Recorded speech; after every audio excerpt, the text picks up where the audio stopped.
Welcome back to Perfumery Log, and at the end of my Gin Buck video, I said I was going to wait for it to mature and assess it, and in the last week I have assessed all of the perfumes that I've been making this spring, and I'm going to review my own perfumes in this episode and examine whether I'm achieving my goals and how long they last and what kind of siège and the like you would expect from each of them. So we'll start out with this one, which is kind of unfair because this is the thing I blended out of my initial edible ingredients.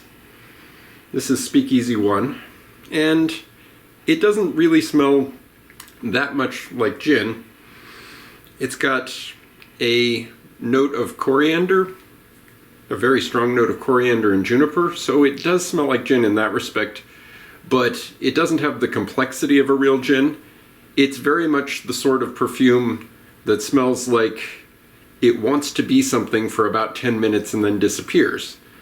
And so my husband called that kind of a gin and soda, where it smells more like Sprite than it does ginger ale. And that was what brought me to it. And unfortunately, I do not have my ginger ale perfume because I mixed it in to Speakeasy. Now, my friend Zeus from the Dr. Zeus podcast has been testing out my ginger ale perfume and still has a bottle of it. And I had the good fortune to go to a perfume event with him in San Francisco the other day, and he furnished this footage explaining his experience. This is so powerful. When I spray it, I cough, and then I give to him to see us. Thank you, though. This is amazing. I love the Belfast, though. Good. It's really working. My ginger ale perfume actually turned out really well. I'll show you the ingredients here on the sidebar. I did a ginger ale themed perfume called Belfast Ginger Ale, and that one, if I put it on at noon, it would fill the room till about 1 o'clock in the afternoon. From 1 o'clock to about 3, it would make a nice little scent bubble. And it's not a particularly linear perfume, because like the orange would only last about 10 minutes. It would start off as an orange heavy ginger ale and then mature into a increasingly less ginger dominant ginger and spice style of ginger ale that slowly fades to just nutmeg, cinnamon, and vanilla at the end. I was getting 4 or 5 hours of wear before I mixed it into the Gin Buck blend, and it still lasts a little better than that, honestly, with the gin mix.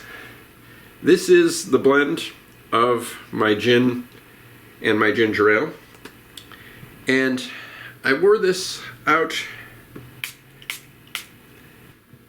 at the Aria last week, and my friend I was wearing it with told me that it was an intriguing and open scent.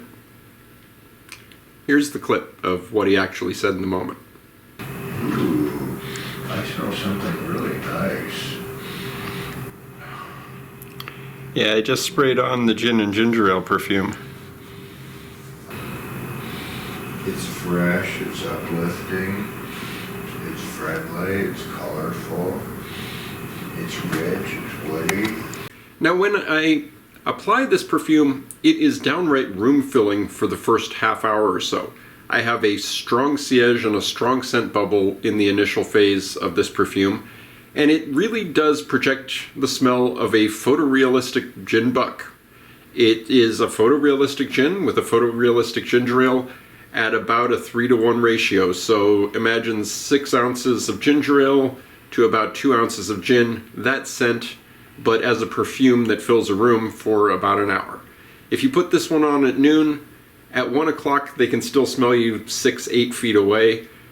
By 3 or 4 o'clock it is down to a skin scent. I will say that it is photorealistic for about the first 15 minutes, and then the juniper fades away, and then it smells much more like a ginger ale that happens to have coriander in it for about 10-15 minutes after that. By the end of the first hour, it is into a sipping ginger ale in the garden phase, where it's a ginger with nutmeg and cinnamon kind of smell that is enhanced with flowers. What flowers are in it?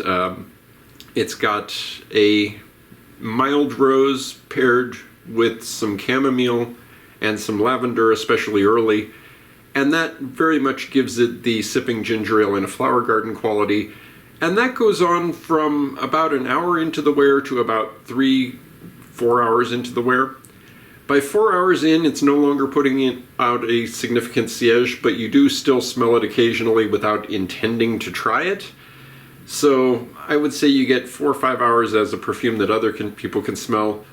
And it didn't actually go away as a skin scent until about 8 hours later. So you get a good 3-4 hour skin scent where it smells like spices. In this particular case, it smells like nutmeg, cinnamon, and a little bit of ginger, and kind of a lot of leftover rose and chamomile. My friend liked the scent. I liked it for indoor use. It is a good to decent spring scent. I worry that it will be cloying in tight environments because, as you notice, the level of ginger in this does make me choke. And I have also found the ginger ale fragrance to be a little choky. And this has about 2/3 the concentration of ginger that the ginger ale only fragrance has. But we'll see. I would regard both of them as still in development. I like the scent. I especially like the opening of this scent. But I suspect that I'm going to be tinkering with the gin part of the Gin Buck perfume for a while yet, because I don't think the floral mix is right. Chamomile works well in some of my other fragrances, but I don't think it's really the right flower for gin. And maybe I just need to save up and buy orris, which is the traditional flower to put in gin. You ever edit your video and find out that you were forgetting something? I forgot a whole perfume in this one, so bear with me a moment. This one is Unicorn Fodder. And I also tested Unicorn Fodder while I was out in Las Vegas.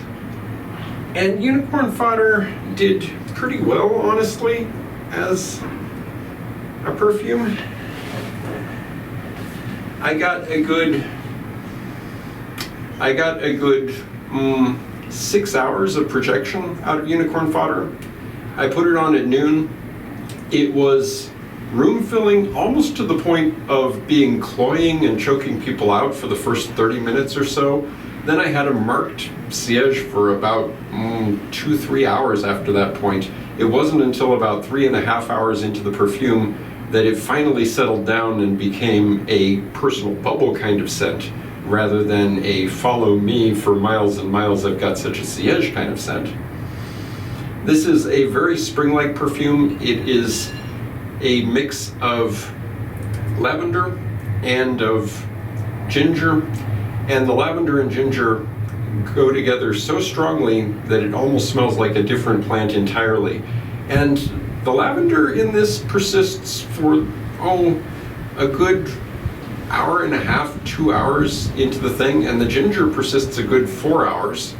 And then it leaves you with a kind of herbal, almost begging to be a fougere scent, skin scent, that was true until I got back from my event at the Cosmopolitan.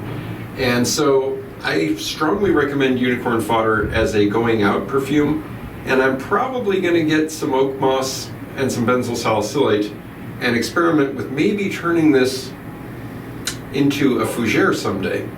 Would you guys like that? Comment down below. Pomarosa Meditation. I'm going to say I have smelled this on strip a bunch of times, and I really like it on the strip. It's stable, it's green, it's very spring-like, it matures slowly. I have not yet found the occasion on which I would want to wear this on my body, so I will test it in a skinwear sort of way later on. But for the moment, I'm considering it an interesting little experiment. Now, the one I can't show you that I actually used up, that I liked so much, is my Cardamom Sugar fragrance. Cardamom Sugar has been a big hit. It's great for situational where I just need a perfume and it doesn't really matter much what it is. It is it makes a scent bubble, but it's a very inoffensive, unobtrusive scent bubble. I've had other people think that it was the new Valentino Born in Roma flanker, Purple Melancholia, because it very strongly does have the cardamom and vanilla thing that Purple Melancholia has when you first apply it, though the cardamom in mine seems to last a good deal longer. But that's the one that I wound up actually using up in the real world, which is kind of hard for me to do because, as you've seen, I make fairly large bottles of perfume.